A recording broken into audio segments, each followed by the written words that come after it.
There seem to be just a couple of ways to bypass the mainstream media. One is write a book and then hope that Barnes & Noble and other bookstores don't bury your book. Even if it's a bestseller, they don't put it on the bestseller table out front like they do all the other ones. Dinesh D'Souza has learned that, and several others. But you write a book or you make a movie. Make a movie. Because you can get distribution on a film. And as you know, I've had several filmmakers on my show now because I'm fascinated with the whole thing. The sheer logistics of it, how it works and how you bring it all together is just amazing to me. And I enjoy it. I've been involved in many films, both in front of the camera and behind it. And I've done a few short films myself that won a couple of awards, which was nice. That was encouraging. But that's how you bypass the mainstream media to get your message out to people. And a guy I've had on the show before is on again. His name is Chris Burgard. And he's got a film out right now that, well, let's bring it up right now. Check this out. Remember the Alamo.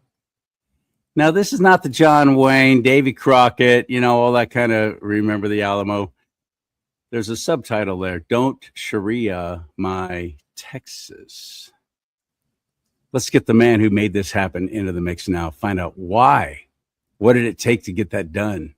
His name is Chris Burgard on Do Not Talk. Oh, by the way,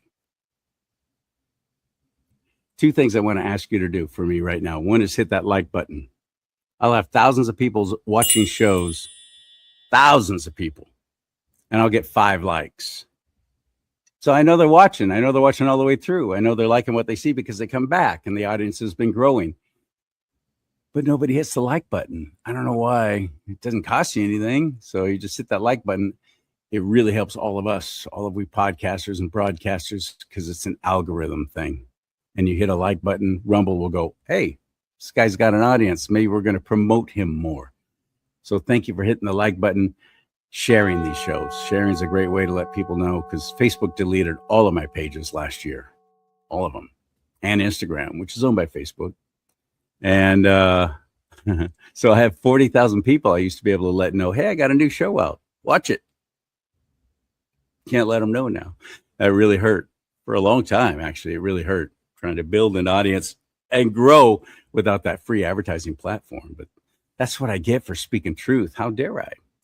So another way you can help is go to my website at charliesimons.com and wrong place. And buy yourself one of these mugs. Let's talk about politics and religion right there. Look at that. It's a beauty, isn't it? And I got hats. I got shirts. This happens to be my favorite hats on there right now. Trump was right about everything.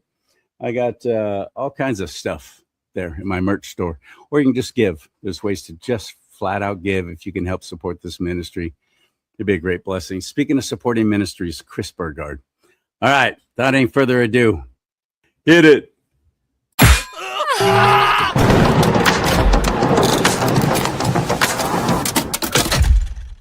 What's up, buddy? Welcome back. How are you? Every day's Christmas, Charlie. Every day. I like that. I'm stealing that. My standard go-to is always I'm borderline amazing, and then if somebody says just borderline, I'm like, yeah, I don't want to be arrogant, but I like that. Every day is Christmas. That's cool. And it is when you're living and serving, living in Christ Jesus, our Lord and Savior. And you definitely are. And that's what powers you, and how I first met you through the Rev 17 concert out at church, or not concert, event out at Church of Glad Tidings at Live Oak. And that was fantastic. And they got another one coming up, by the way, in August. It's coming back. There's going to be a second one coming back. So get closer to it, Yeah, absolutely. I will be there. Speaking. Tell me about, first of all, this film. How did this get started? So Remember the Alamo, Don't Sharia my Texas. I first came up against jihadis in Texas 19 years ago, West Texas, very remote ranch. Sinaloa cartel was bringing jihadis through. And when my buddy's wife reported him, Sinaloa cartel said, we're going to cut her head off, take back Chihuahua, or she better shut up. So we staged there with 5 different law enforcement agencies to protect her. And that got me introduced to a task force out of DOD that John Guandolo was leading. That was put together by a guy named Rich Higgins, who was a He was a strategic director for President Trump, intelligence director. And then we ran into jihadis again in South Texas on the Vickers Ranch. And then we ran into them when they were trying to co-opt our church. And then about 11 years ago, CARE tried to put in Sharia law into my daughter's school, and they thought they would roll right over our little cowboy town. But what they didn't realize is that I had been fighting this for years, and that the school board president, his family escaped from Iran. So it was, they were very surprised, and we rallied the town council, we rallied the churches, and showed up at the school board meeting. And for the first time in our history, the liberals and conservatives came together 5-0. They voted against CARE. They kicked Sharia out of the school system, and CARE said, well, we're going to sue you. And they said, bring it. And they backed down, like bullies tend to do, when you punch them in the nose. Bullies always do. You stand up to them, they will back down. Explain to anybody who doesn't know what CARE stands for. Council on American Islamic Relations. And as you'll see in that? American, hang on a quick second. American Islamic, that always puzzled me. I thought Islam was a religion. America is not a religion. America is not a religion. So why is there a Council on American Islamic Relations if Islam, as I've been saying all along, Islam is not a religion, is a freaking form of government. It is another oppressive form of government. That's all it is. Based on a lie, it's a dangerous cult religion. So it's not a religion. So Islam is not a religion. It's a civilization.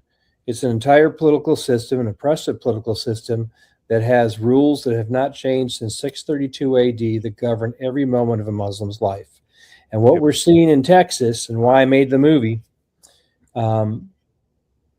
is they've targeted Texas. There's something in Arabic, it's a word called hijra. Hijra means immigration jihad, and it's patterned after Muhammad. Muhammad immigrated. He got kicked out of Mecca when his uncle Abu died, took his followers to Medina, and through immigration jihad, even though there were smaller numbers, they worked faction against faction, got into key elements in local government, then larger and larger, until he took over. And when he died, he was the supreme leader of Arabia. He was a warlord. So that's what you're seeing now. You're seeing hijra, immigration jihad. You're seeing it all through Europe, and you're seeing it in Nigeria. You're seeing it here. The European Christians stopped Islam at the gates of Vienna. Well, but now through immigration, they now are 10% Islamic. Muhammad has become one of the most popular names in Europe. And it is the most popular, and in Ireland as well, oddly enough. And look what's happening in Ireland. They're on the border of civil war.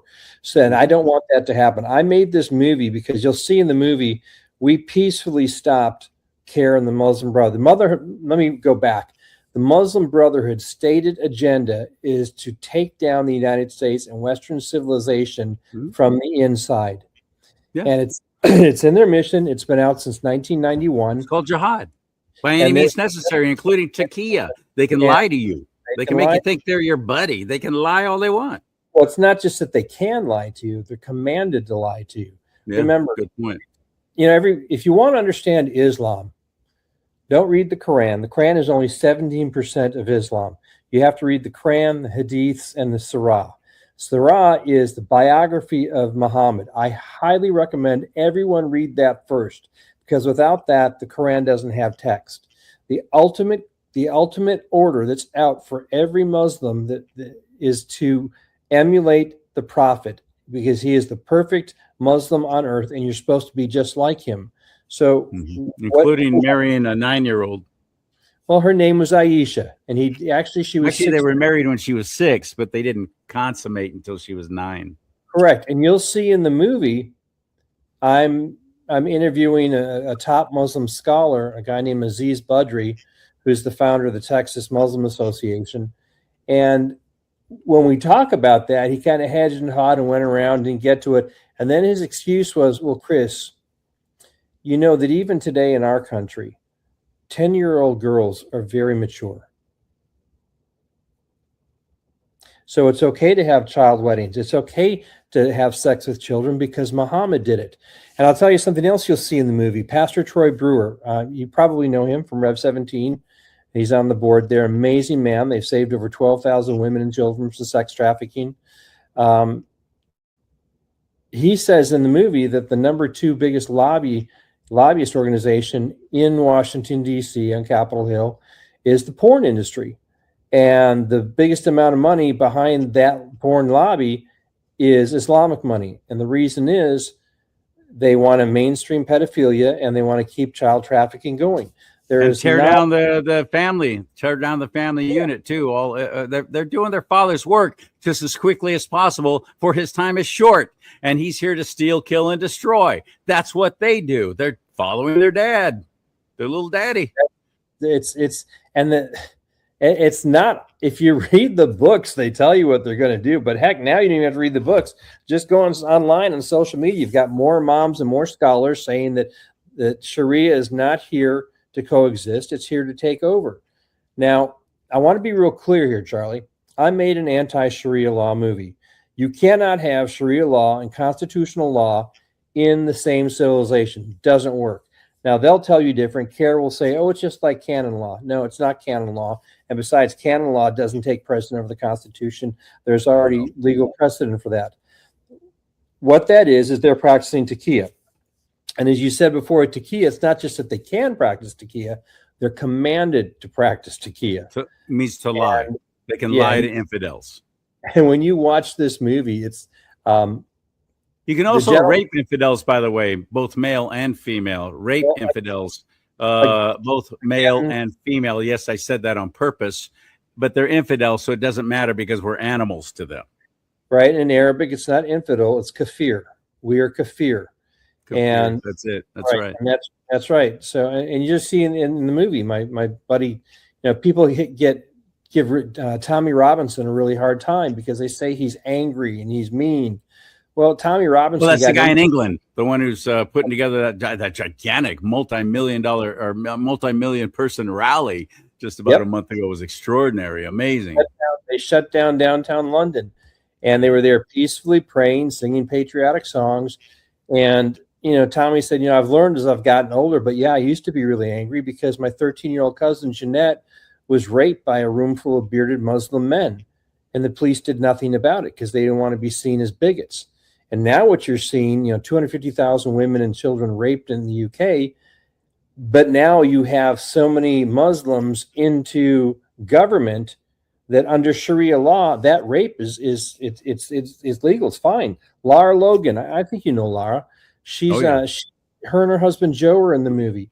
She was gang raped and beaten nearly to death in Egypt, and you'll see that in the film. And under Sharia law, she got what she deserved. I mean, that's so bad to say, but she wasn't covered up, she wasn't attended, and Chris is not the one saying that. That's them saying that. That's their attitude. She got what she deserved. How dare she?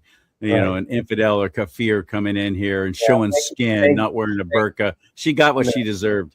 Thank you for saying that. I'm sorry I wasn't clear on that. I didn't want people thinking you were saying that. Laura and Joe are two of the most wonderful people you ever meet in your life.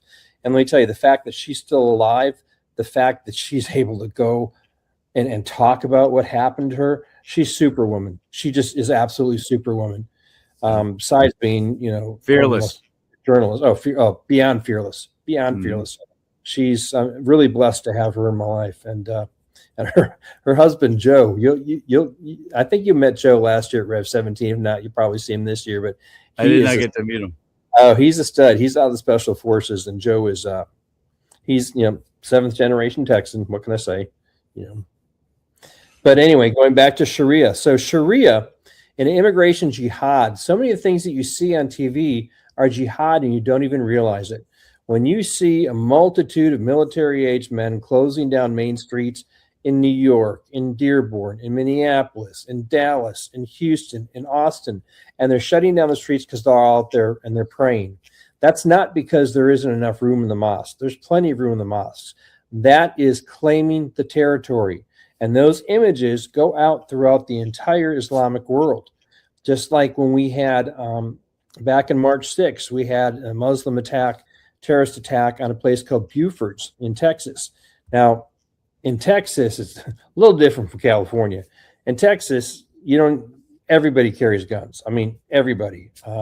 You go to the restaurant, all the waitresses will have them in their purse. Everybody's got one in the truck. It's just, and you know what? We don't have a problem with crime here where I live. It's very safe. But there's a thing called the 51 rule, which means if a restaurant makes 51% or more of its money on alcohol, you're not allowed to carry in there. So the place that this guy hit in Austin was a 51 type institution. So all those college kids in there, this guy knew none of them would be carrying guns. Although in the rest of Austin, everybody's got guns. So this guy drove by, shoots out the window, parks his car. This is a nightclub. Refresh everybody's memory on this, because this is going back a few years. No. This is March 6th. This is while we were making this movie. We had several Islamic terrorist attacks happen while we're making this movie. There's Buford's in Austin, Texas, where we're talking about. Guy shoots out the window, parks his car, pulls his rifle, walks back, shoots a couple more kids, and he's wearing a shirt that says "Property of Allah." And he had emigrated here from, I believe, Senegal, I think is where he's from. But then at the same time, then a little bit later, you had the Communion at Old Dominion. You had in the class that the lieutenant colonel was teaching, they shot and killed him, and his students came in and they killed the attacker. These images, especially what you saw at Buford's, because there's lots of footage of this, those go out to the rest of the Islamic world. Texas is the target. They think if they can take Texas, they can take the entire United States. Take the United States, you take Western civilization, and they're not wrong. And in Texas, they've been winning. There's no doubt about it. I mean, I can tell you in a few seconds how they've pushed Sharia law into our culture. But back to what happened at Buford's, those images show a single Muslim warrior attacking a superior force in the middle of the enemy's capital, Austin, and being victorious. He took down all these people and blah, blah, blah. We look at it, it's a lone gunman, he's a crazy person. The Islamic world looks at that as major propaganda. So that's what's happening now. So there's no lone wolves in Islam. That's part of more than a billion people who are all together on jihad. And even if you say, and let me interrupt a quick second, though, just to make this point. I hear so many of my friends, people who watch the show, whenever I talk about Muslims, which is the actual correct spelling and pronunciation, and they hate that because that means conqueror. So they changed it to Muslim. No, they changed it to Islamists. Yeah, but what I have people say, they come after me and they go, "Oh, well, I've got neighbors, or I work with them with Muslims, and they're so nice and they're so friendly." Now, wait until they're in the majority. Look what's happening in Michigan. Try walking your dog in neighborhoods in Michigan and see what happens. So they are nice and friendly, and they'll lie to you because their religion tells them to, until there's a majority of them, and then you will comply or die. That's the bottom line. That's what history has shown us. When I was talking to Mr. Budry in the movie, he says that. He said, no, when we're the minority in a foreign nation, we're commanded to follow their laws. And I said to him, yeah, but what happens when you're not the minority, become majority? Then what happens? And he wouldn't answer that. But to be real clear, because I made this movie because it needed to be made, but also I want a peaceful solution to this. You'll see in the movie, we beat the Muslim Brotherhood and we beat CARE once before using peaceful means, and I believe we can absolutely force magnify that to win here in Texas. But here's where I'm at. As Christians, and remember this, Charlie, because it's easy to get angry. As Christians, we're supposed to pray for them. And one of my best friends killed people in the name of Allah for decades. He was a terrorist. And he came to Christ and he switched. He's an amazing man. You should have him on your show. His name's Kamal Salim. I'd love to. Yeah, it would be wonderful. And he runs Coom Ministries now. He's in the movie. You'll see him. Let's go back 23 years. I'm in Kenya, Africa, and I have my life saved by a young Muslim ranger named Abdi. I would go anywhere in the world for Abdi. But Abdi wasn't telling my wife that she had to put on a burqa while we were going through the bush. Abdi's not in Texas telling, that our kids in our public schools have to eat halal food. Abdi isn't going around telling grocery stores and liquor stores they can't sell liquor. He's not going around saying it's okay to marry kids. So that's Abdi the person, who I love, versus what we're facing in Texas is a clash of civilizations. It's not a difference of religion. It's a clash of civilizations. And you have to break down to what it means.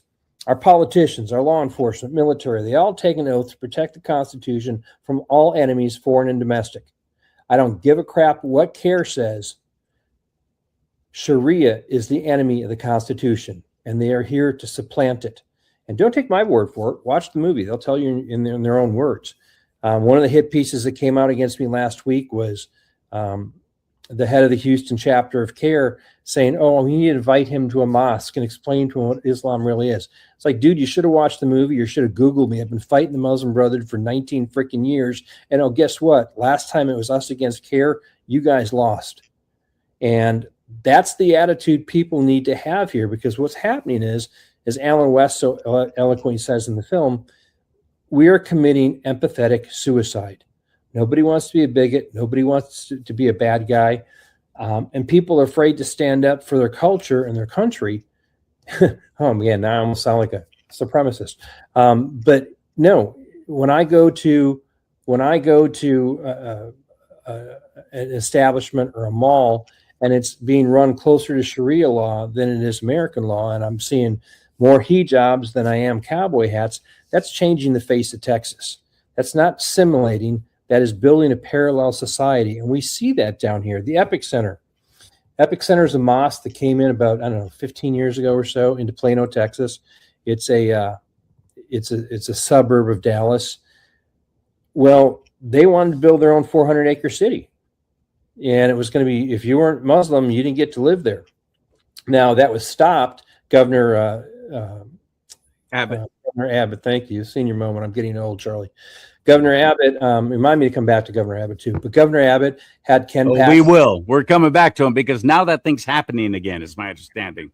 So here's what happened. So he ordered Ken Paxton to go use every legal means to shut it down, and Ken did. Then it was shut down. We thought we'd no longer have to worry about it. Then a liberal judge came in and said, oh, no, you don't have the authority to do that, and he gave them the green light again. So that wasn't Abbott's fault. That was a liberal judge that you had there. But here's the deal, Charlie. I just got back from New York. We did 2 events up there. I'm supposed to go back to Manhattan this fall, in Manhattan, to do some events. I'm going to Chicago this week because in Chicago, there is just west of Chicago, the same thing. They're trying to build a Muslim community out there, and there's only one church standing up to it. So I'm going to go out there and work with those folks. Islam will be the second largest religion in the United States by 2040. But if we don't change, and I'm telling you this, and I'm not a fear monger, I'm just telling you, this is just facts. If you study 1,400 years of history, if you look what's happening, my friends, in Nigeria right now, if we don't do anything, Texas will be an Islamic state in the future. Probably not my lifetime, but probably my daughter's, absolutely my grandkids. And Texas goes, the rest of the country goes. And what we're doing here is standing up to Sharia law. We are standing up to that political system. If somebody is here because they moved to America, they're Muslim, but they love this country. And listen, I know some interpreters from Afghanistan that deserve to be here, that have given lost family members and friends for that. They deserve. And when Biden bailed, we left them behind, and they have been tortured and to death. We left many of them for supporting the United States. We left them behind, and we brought in a bunch of unvetted folks. And here's the deal. You come here to this country, understand that the liberties that you want, all the rights, First Amendment, Second Amendment, Third, Fourth, they all are given to us by God, not the government, by God. They're enshrined in our founding documents. Now, the God that gave that to us is not Allah. The God that gave that to us is the Father of Jesus Christ. Likewise, the 189 men that died at the Alamo didn't die defending a mosque. They died defending a church. And trust me, there's a lot of money being poured into the educational systems of trying to rewrite history for our school kids. So this is all part of jihad. So when you see folks in the streets, blocking the streets, praying, that's jihad. When you see halal meat being forced in the public schools onto our kids, or into DoorDash, that's jihad. When you say that you have to have the call to prayer ringing out through the entire city, that's jihad. As far as you hear that call to prayer, that's jihad. Every time you build a mosque or an Islamic center, there's a 3-mile perimeter around that space that they declare is Islamic territory, just like if you were building an embassy. That's what's going on. It's about claiming territory. They built 24 mosques in 24 months in the Dallas-Fort Worth area. That's a mosque a month, okay? And they prefer to take down old churches and convert them into that. That's another thing. So you ask yourself, wow, did the population of Muslims in Texas grow so fast? No, it's a leapfrog. They build it and then they fill it. And they're advertising to people all across the planet, come to Texas. Dallas is now the Mecca of the West. You come here, we're going to take care of you. And the money that's coming in comes from a tax that Muslims have to pay. 10% of their salary goes to jihad, and also foreign governments. And you have to look at the money coming from Qatar, from Saudi Arabia, from Pakistan. There's, as we find out in the movie, I'm talking to this Muslim scholar, and he's like, oh, there's only 57 Islamic nations out of 193. There's only 57. And I said, well, how many nations are there in the Christian League of Nations? And he goes, and I said, I don't think there's any, because there isn't a League of Christian Nations. There's just the United States of America. Right now it's 57-1. So there's room for everybody here in the United States of America, and folks just have to make a choice. And, if you look at history, or if you look at what's happened in Nigeria, when the wave comes and the push comes, those folks that are your nice Muslim neighbors, the ones that stand with the Christians get killed. And the more majority of them, the other ones, they just go with the flow. Because when you understand Islam, there's no such thing as radical Islam. There's only Islam. And thank you for saying that. I'm so sick of hearing people say that. Oh, those are the radical Islamists. Right. No, it's in their Quran. It's in their Bible. Commanded to kill you. You will be their servant, or you will be dead. One of the two. And let's not take Charlie's word for it. Let's not take Chris's word for it. Let's go back to the founding of this country. Our first foreign war after the Brits was against Islam. It was the Barbary pirates. Why do they call Marines leathernecks? From the shores of Halls of Montezuma to the shores of Tripoli, they get their heads cut off when they're fighting these guys.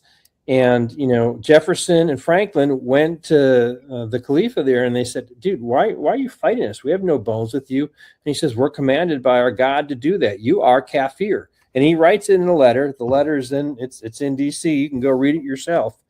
And they make a big thing about, like, Keith Ellison and AOC or not AOC, what's her face from Minnesota. Ilhan Omar. They go, oh, Thomas Jefferson had a Quran and he wrote notes in it. Yeah, he had a Quran. Why? Because he wanted to know our enemies. Because to paraphrase Thomas Jefferson, we must fight this first foreign war. Otherwise, it's going to be the last war we fight and we're going to lose the country. So that's not Chris talking this. This isn't, don't spin it being a bigot. They're trying to, and the hit pieces against me, they're trying to say that, I'm some sort of, bigot, this and that. I don't hate anybody. Islamophobe. Islamophobe. Yeah. And trust me, I'm not afraid of Islam. Okay. I know. No. I got a good relationship with the Lord, but it was so interesting, Charlie. If you look this up, I'm actually in the middle of writing a rebuttal to it now. The San Antonio Current, he wrote this thing, and Charlie, you tell me, you're a journalist. So, I took journalism in college, and you tell me, they're doing a review of the movie. They reach out for an opinion from a political science professor from George Washington University, and they reach out to the head of CARE, Council on Islamic Relations in the Houston area. They don't reach out to my producer, Tim. They don't reach out to me, and they just say the whole thing is racist propaganda and blah, blah, blah, blah, blah. Now, is that faulty journalism, or are they actually working, whether albeit knowingly or unknowingly, that are they pushing the platform of the Muslim Brotherhood to take America down from the inside?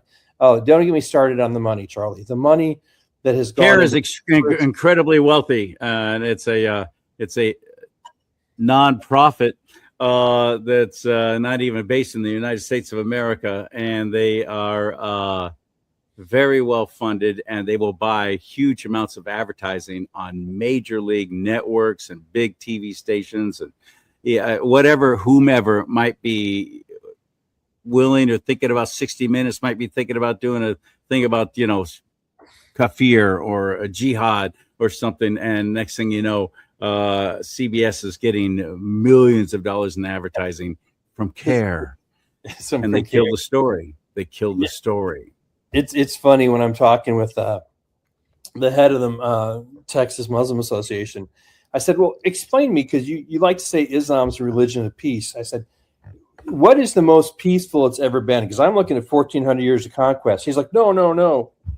He goes, for 700 years, there was peace in Spain, and they built wonderful buildings. I go, yeah, well, maybe it's peaceful for you, but my people, the Christians and the Jews, were considered second-class citizens. They're called the dhimmi. And they built wonderful buildings after they tore down all the buildings that were in the lands that they conquered.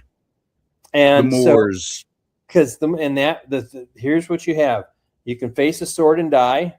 You can convert, or you live as a second-class citizen, the dhimmi, under dhimmitude. And you pay their tax. Which is called the jizya. Yeah. And this is why it's so funny, Charlie. It's like the fact that we even have to have this show is because Americans are too lazy.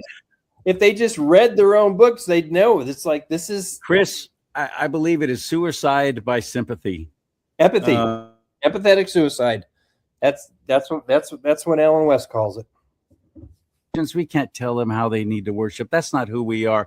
Nope. That's not who Jesus was. You telling me that? Why don't you actually start reading the New Testament and then get back to me on that? Jesus called them out, called out those religious leaders, called out those who stood up against God and God's people. And so did the apostles. Stop saying that. Pastors aren't talking about what's happening. Pastors are not up there talking about Islam. I'll never forget this one church service I went to, and this was 20 plus years ago. And I only went because I liked the girl who invited me. And I thought maybe something. But that's when I was not a good guy. And so I went to church with her. And this pastor at one of these big mega churches, this feely good, skinny jeans, slick-haired dude, gets up there and he's got a panel of 4 people. He's got a Baptist preacher. Now, I thought you were a Christian. Why do you need a Christian up there to represent your Christianity? But no, he had a Baptist preacher. He had a Buddhist monk. He had a Muslim imam. And what's the other big one? Was that in California? Yes. Was the imam's name Maher Hathout? Even if you said, I wouldn't remember it.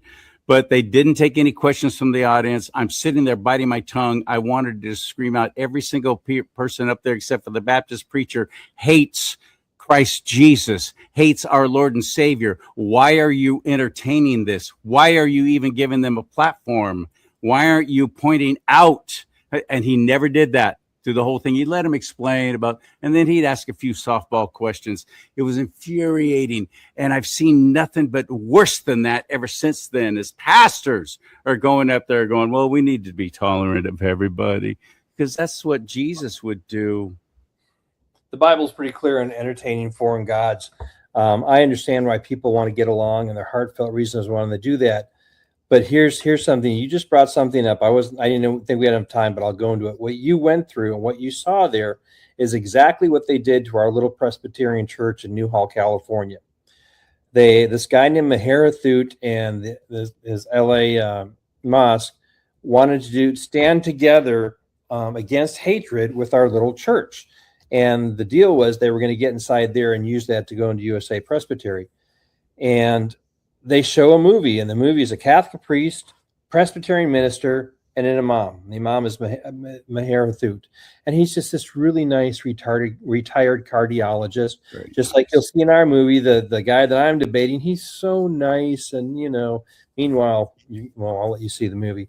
But through this movie, it was all propaganda. Through this movie, the guy who was supposedly a Presbyterian minister said that he didn't believe that the Bible was the Word of God. He didn't even believe that it was the inspired Word of God, but it was a bunch of good stories that The had. Presbyterian minister said this. It gets better. And he said that, but it's a bunch of good stories with prophets that have good messages. And I had just gotten out of this training out of the DOD, and the hair stand up my neck. And then he goes on to say, and I don't even believe that Jesus was the Son of God, but he wasn't a bad teacher, but he was a good prophet with a good message. This stuff is right out of the freaking Quran and the Hadiths, right? So what they were doing, I went to this stuff for 8 months with these guys. And I get home the first night, and I call John Guandolo, who's the leader of this task force. I go, hey, dude, you ever know a guy named Maher Hathout? And he starts laughing. I go, why are you laughing? He goes, yeah, he's only like the number 1 or 2 Muslim Brotherhood guy in the United States. Came here from Egypt. His brother started with Hassan Habana, got thrown into prison for killing Anwar Sadat. I mean, that's who we were dealing with. But they were just, the religion of peace here in California. So that same strategy that they used to try to stand with us, and what I did with them, it's the same thing I did here, because they don't expect you to read their texts. So I'm sitting there, I'm listening. They're all about peace and this. We have to get along. I go, excuse me. I go, how come we didn't invite any Jewish folks here? And they kind of skipped over. That was the other one, a Jewish rabbi. That was the 4th one. Thank you. Sorry. Sorry. So then I said to both of these, and I said this, I think we cut it out of the movie because the movie was 4.5 hours long. But I said it to this fellow too. I said, you're talking about peace, but if you read the Hadiths and you read Bukhari, and that guy's like, oh, you know Bukhari. I was like, oh yeah, I read Bukhari. I said, not only does Bukhari say this in the Hadiths, but Hamas has taken this and put it in their charter where the trees and the stones are given tongues, and they say, oh, Muslim, there's a Jew behind me, come and kill him. I said, now I'm not Jewish, but that doesn't feel real loving. What do you guys think? And they start spinning and doing this, whatever. And I go, are you practicing Taqiyya? Boom. All of a sudden, this guy in the back of the auditorium stands up. He goes, oh, no. And it turns out that was the guy that was running it, not the Pakistani doctor up front. This was the guy that was doing it. So for several months, we went to these things, and finally we called it out. And I brought in folks to come in and advise and consult with the church. And it was just hard for them to listen to military guys or even intelligence guys. But when we finally had that confrontation, the next morning, I've got a little Muslim dude sitting out in my pasture, putting eyes on my house with my wife and my daughter. And I caught him. I sent his butt back to town. And he's like, oh, I'm just waiting for a ride. I'm like, you're not even near a main road on my ranch. What are you doing here? This thing. He just lied. And he was from that neighborhood. They'd sent him out to keep eyes on us. And that was when,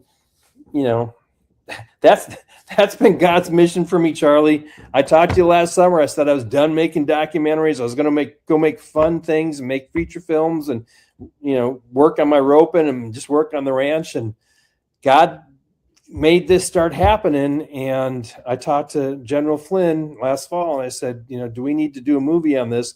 He's like, yeah, you should have done it 2 years ago. So this is all God's plan. It's not mine. And he's trained me for 19 years to do this. And if we did not make this movie, and there's a lot of concerns making this movie, and when you see this movie, we take the entire Surah, the life of Muhammad, and turn it into a 7-minute cartoon in the style of South Park.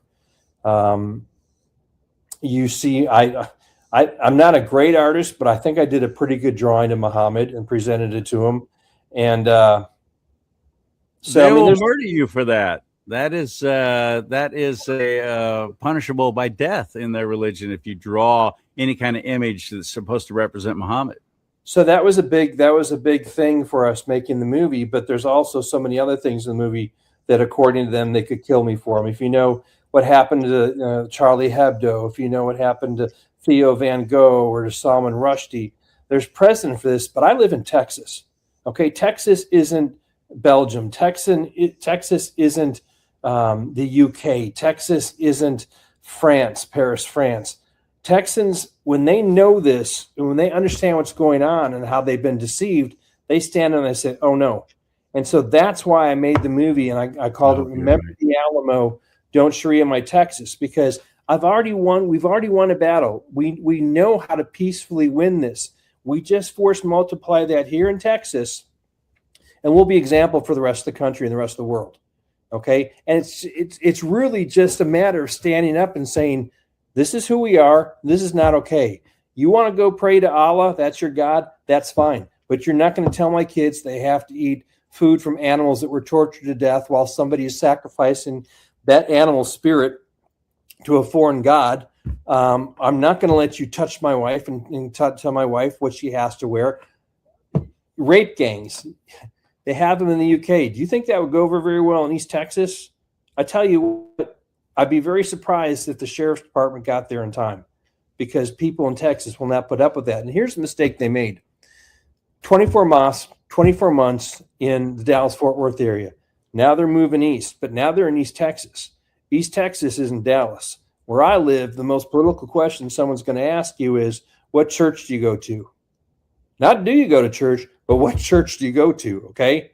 And yeah, I encountered that when I lived in Tennessee for a year too. So what church do you go to? That was like one of the first questions. Not what do you do for a living? What church do you go to? Yep. And I'm so proud. I'm so proud of our pastor. Our pastor is just a heck of a guy. He's ex-military. He's just solid as a rock. I mean, I'm humbled every Sunday when I go in there and how much better of a Christian I should be.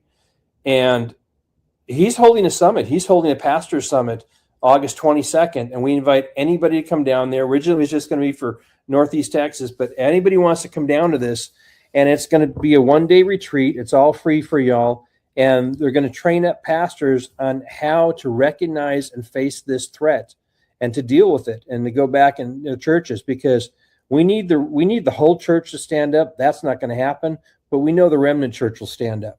So that's where we're at right now. And this is imperative. This is huge. It's just for pastors, or could media people go too? Because I'd like to know. Well, not me. Well, here's the reason why media people can't go, because it's going, the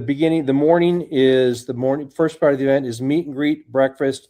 We show the movie, we have a Q&A, we break for lunch. The entire afternoon is training. I don't want press there, because I don't want press telling people what our strategies, what our tactics are, and how we do stuff. Got it. Of course, I love for the press to tell the whole world that pastors are getting together in Texas. And if the media knows anything about the Bible, we only need 300 pastors to win Texas. That's right. Good point. Walmart down there, and I think South Texas has got a whole wall of Sharia crap up there now. Islam crap. They've got hijabs and all kinds of things for you to buy at that Walmart there.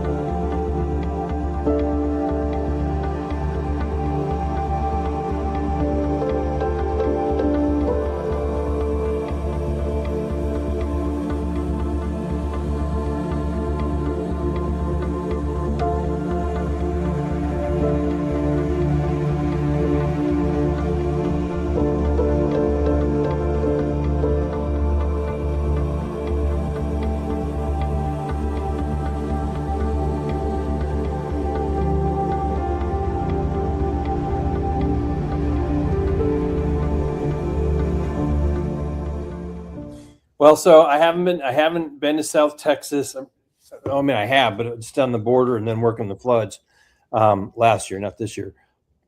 But that doesn't surprise me. What you'll see here in Frisco, in Plano, in Parker, in Allen, all these very fluent suburbs around Dallas, like the Epic City. They're talking about making a whole brand new city. Now they're calling it the Meadows. That's right. They built the Islamic Center. And then they bought houses all around them, so they changed the name of the roads to Islamic Conquerors. And they laugh at us because people don't even know, it's like Ramadan. Ramadan is celebrating victory over Arabs, Christians, and Jews. And we're like, yeah, go Ramadan. That's awesome. Let's have Ramadan Day in Austin. Don't even know what it means or what you're celebrating, okay? So in those areas, there's, halal. I mean, of course, halal-only restaurant stores. But yeah, there's they call it conservative clothing stores, but it's burqas, it's dresses, it's hijabs, it's all stuff like that. If you take your dog for a walk in the park, people will not be happy with you. In fact, that's one of the calls to action we have at the end of the movie is, go ahead. You know why they hate dogs so much, by the way, Chris? I'm sure you do. Because the haram means bad. Muhammad thought they were dirty. Now here's where they use takia. They'll say, love cats. They'll have cats, but they hate dogs, and they don't want them anywhere near them. Dogs are filthy animals. They don't want them anywhere near them. Correct, but what they'll say under takia is, "Oh no, it doesn't say that." In fact, it says in the hadith and the Quran that you can have dogs. Yes, what it says is you can have dogs for war, you can have dogs for protection, but you are not to keep them in the house. You are not to keep them as companions or friends. Right. Same thing it says about the Christians. It's very clear. It says, "Do not take neither the Christians or the Jews as your friend." I mean, it's not my words, and that's why. And I realize that's probably why they didn't quote hardly anything from the movie in that hit piece, because if they would have quoted. It's not me saying this stuff. It's the imams. It's the scholars. Right. But here's what we need to really do, Charlie, because as you know, the enemies of the United States have been trying to drag us to civil war for years, okay? Black versus white, that didn't work. Rich versus poor, men versus women, straight versus trans or whatever. There's a reason why the Muslim Brotherhood and the CCP were in the early stages funding and helping to coordinate Black Lives Matter. They want us to go to civil war. Well, unfortunately now, a lot of folks that wouldn't care about the other stuff just work it out. But when it comes to having Sharia forced on you and your family, they will pick up guns and fight for that. And that's what the bad guys want. Finally, we drove them to the point where they're going to be at civil war. We're going to avoid all that just by doing this peacefully. You watch this movie, it lays out how to do it. And when it says at the end of the movie, bring the Allied Special Intelligence Group. That's the training group we have. Bring the Allied Special Intelligence Group to your town, to your community. They will train your community on how to win this peacefully. And they've got a track record. Everywhere they go, they win. And, hands up, we won in California. And here's another thing that your audience needs to know about. This is not just Islam we're fighting. It's the Red-Green Alliance. It's the Marxists hooking up with the Islamists. I was just about to get into that. It's how they took Iran in 1979. And what did they do as soon as the Muslims got into power? They freaking killed their allies or threw them into prison. Those students, all the other stuff, they were dead and gone. Thank you. That's the same thing Hitler did on the Night of the Long Knives, got rid of all the brown shirts. It's the same thing the Iranians did. And it's the same thing you're seeing here. But, to bring down any society, if you listen to if you read Cloward and Piven, if you listen to Stalin, you need an army of useful idiots. And that's what you're seeing. I mean, when I see gays for Hamas, it's like, guys, you realize they will kill you. Gays for Palestine. What are the biggest criticisms about Palestine? We have a Disney cartoon at the end of the movie that plays during the credits, and we released it. It was the first social media post we released. And it's a music video in the Disney style, and it's called "Don't Sharia My Texas, Just Go Home."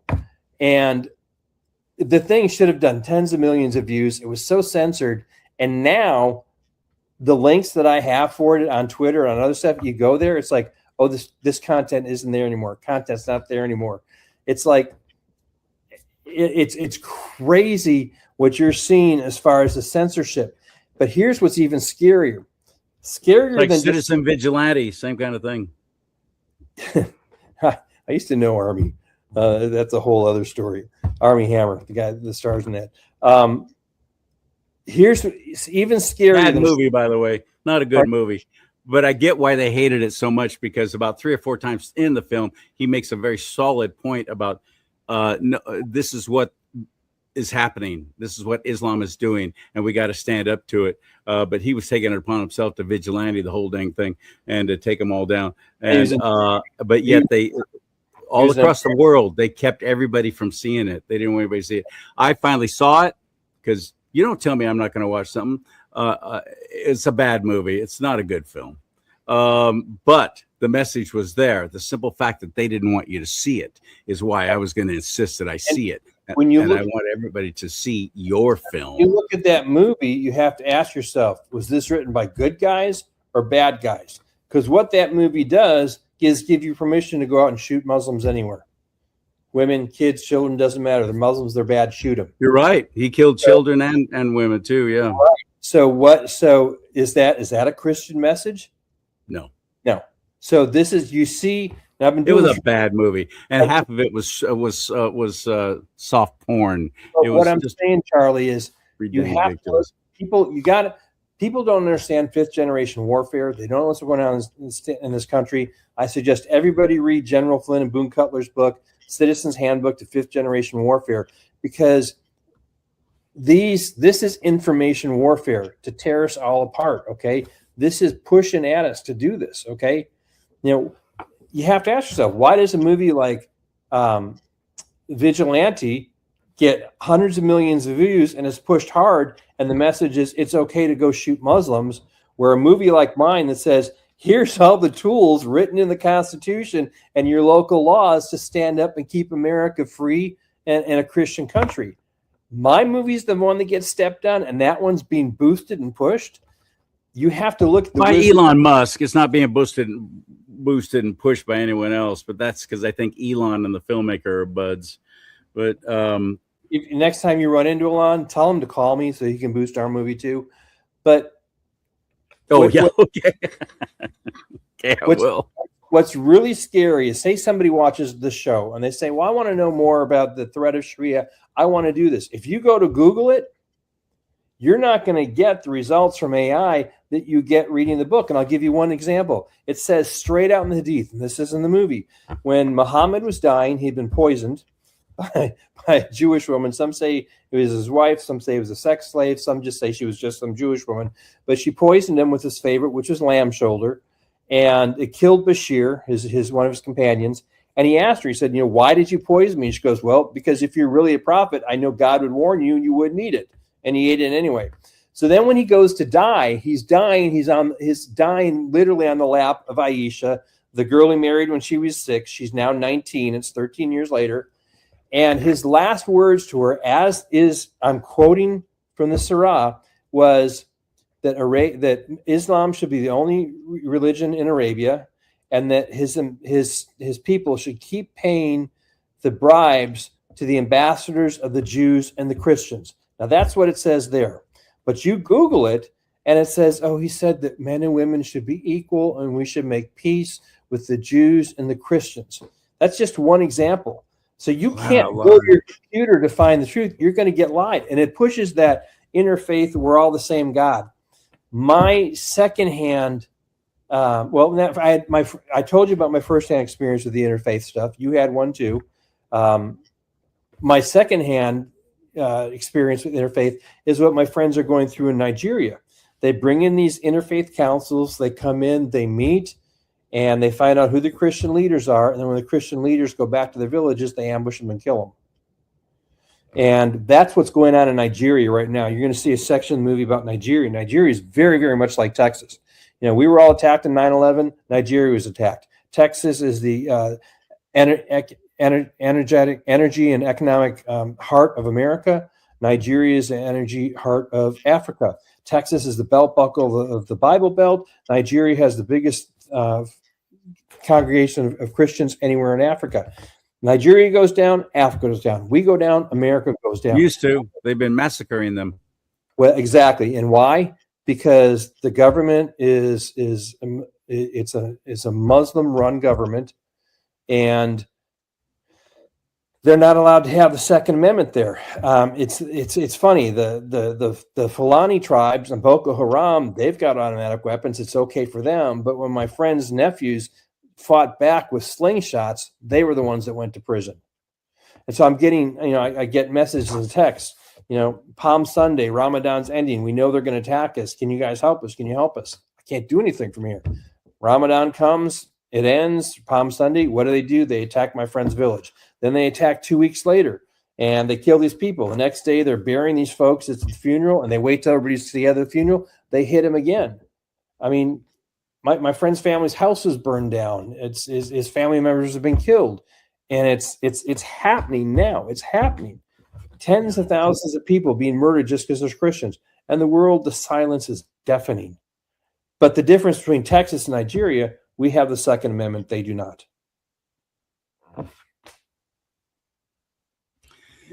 You want to know how much our own government on the left hates the United States of America, who we are as a constitutional republic, how much they despise our way of life and what the United States is all about?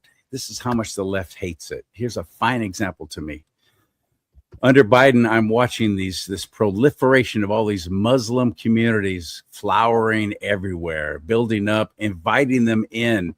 All this free, come on in, build, stay, you're welcome here. We're so glad you're here. We love you so much because we're kind and giving that way. Oh, by the way, let's not forget what Bill Clinton and his gigantic bridge troll Janet Reno did to the Branch Davidians in your state of Texas, Waco, who dared to say, yeah, Waco, we want to have our own Christian sect right here. Just please leave us alone. No. Oh, you can't have that, where it's just only people of your faith are going to get to live in that area. Oh, no, that's not happening here in the United States of America. Burned them, murdered them. It was a horrific thing. And there's been other Christian sects like that have tried to start their own commune or their own community. Whether you agree or disagree with whether they are right or wrong with worshiping Christ Jesus, the bottom line is you're not getting my point. The left will step up and destroy them. But yet, if it's Islam, free reign. Come on in, everybody. It's all good because the left has combined with Islam. Marxism and Islam, they're using each other because the enemy of my enemy is my friend. And who's going to win in the end? Let's say that we're all gone. We're all dead. We're all murdered, or we've all complied and become followers of Muhammad.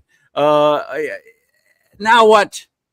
What's the left going to do now? What are the Marxists going to do now? They're going to turn on each other, just like you said earlier. That's going to happen. But I don't want it to get to that point. I want to stop it now. It's not a religion, as we said in the beginning. It's a government. It is a form of government, and it's got to end. We cannot allow this to continue.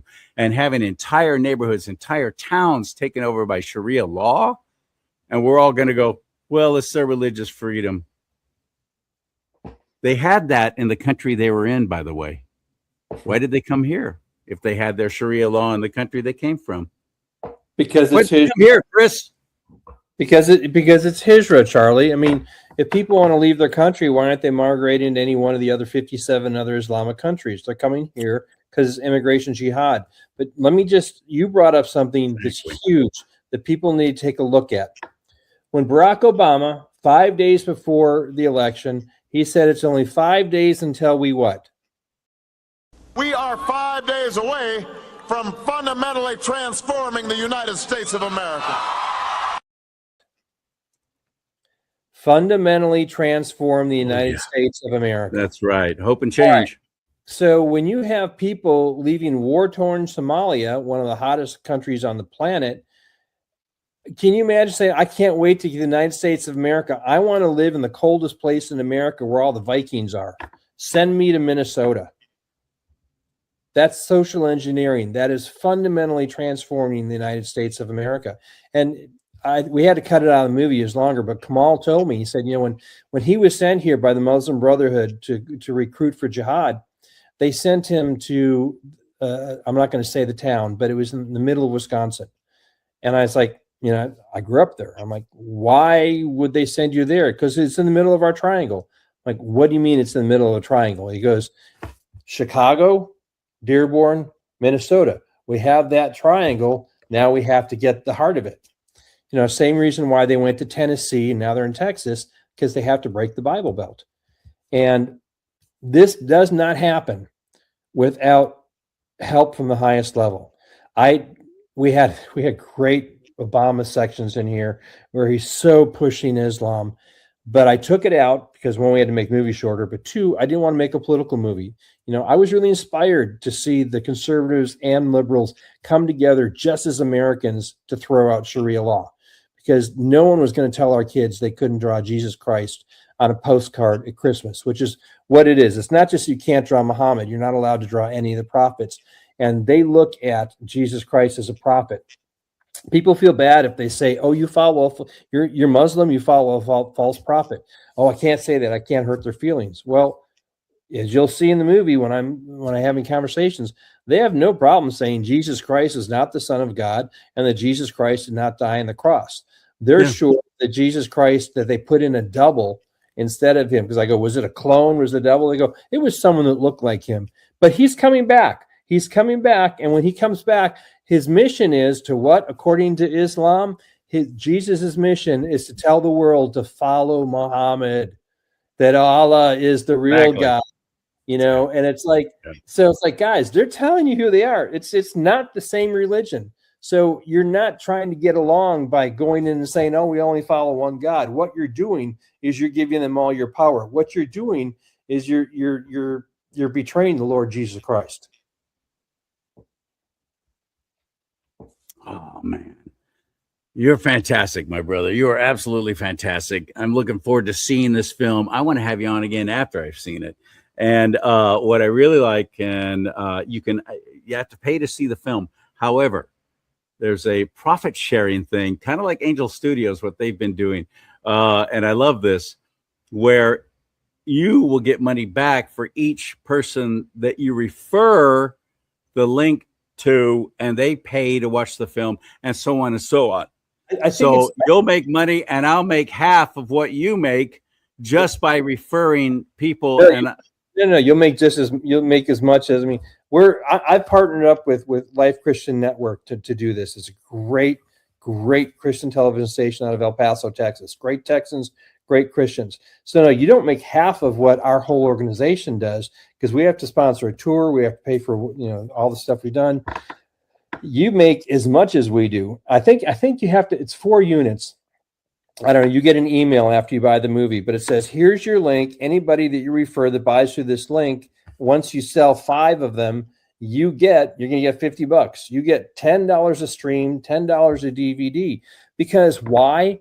Because this is about lifting everybody up. Charlie, you reach a whole lot of people. You could reach more if you didn't have to worry about paying your electric bill or doing this. You could just focus on doing this. And I know so many amazing, talented, influencers out there the same way. So look, we're here to save the freaking country. Okay. Texas is going to win. We're going to lead everything else. And we never did talk about Abbott, by the way.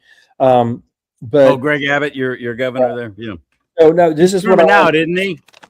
Here's we did the premiere, and a few days after the premiere, we got a call asking if we wanted to meet with the governor's staff.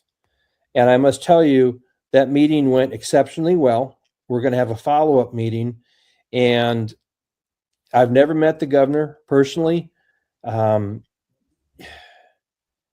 but my gut tells me that he has an opportunity to really lead right here. And let's all pray for Governor Abbott to do the right thing, to do the strong thing.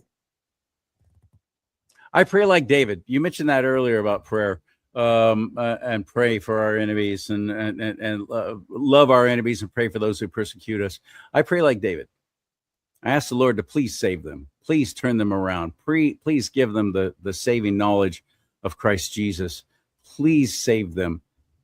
But if that's not your will, ruin them. Stop them. Tear down these strongholds. Don't let this happen. Please, Father. That's how I pray. Yeah, I pray for them, but I also pray that the Lord will stop them if that's not his will to save them. It's up to him. God's will be done. That's what I want. But I do know Ephesians 5:11, be no part of the works of darkness, but instead even expose them. That's my mission. That's the mission the Lord has given me, is to expose what's going on.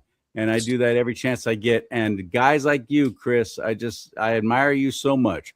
Thank you for doing this. It's Alamo let's see. Remember the AlamoMovie.com.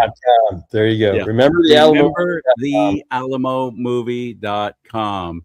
thank you for standing for the truth, Charlie. Thank you for Yeah, everything man. you've done your whole life, decades. I appreciate that very much.